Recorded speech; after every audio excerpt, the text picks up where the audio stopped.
defend our island, whatever the cost may be. These words were spoken on June 4th, 1940 by Winston Churchill when he addressed the House of Commons in Parliament. He was doing this because he needed continued support from the people of London and the people of England because of the London bombings going on during World War II. This is probably the most famous thing that Winston Churchill is known for, but that is not all he's done. He is known as the man who stood up to Hitler in World War II, but he also was a social reformer, and he also was a historical writer.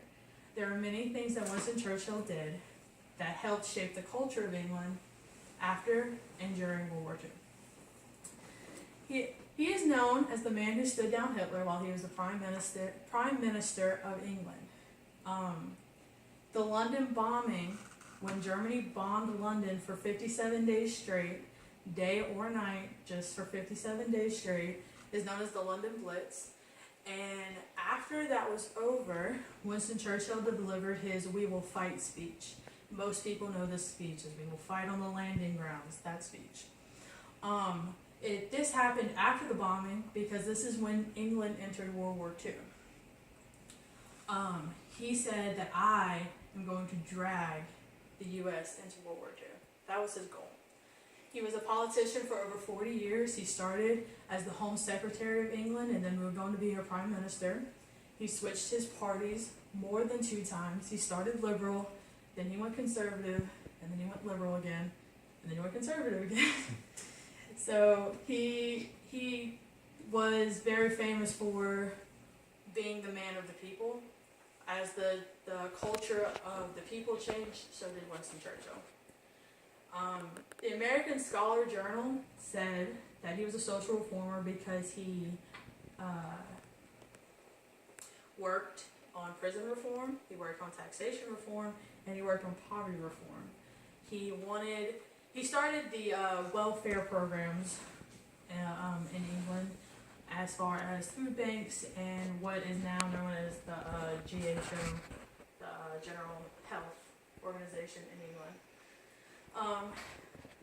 He changed the British culture in the fact of beforehand there was no government assistance at all for people who worked on farms and people who worked in government, things like that, and that's what he worked to change.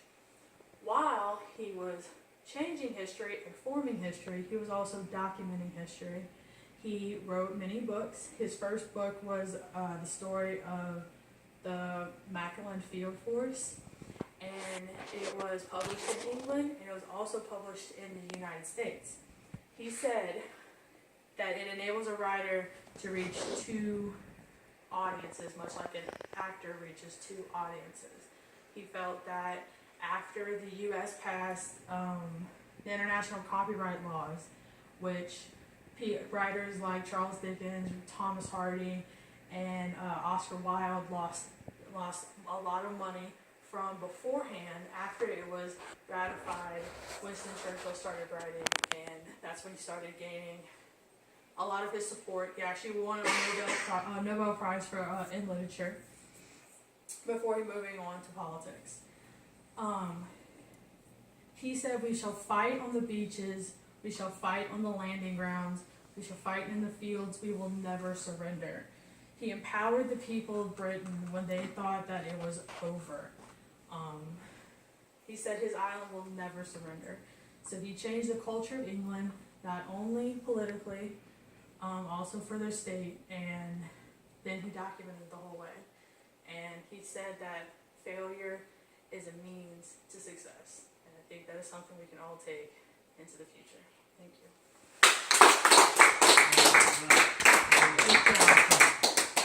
you.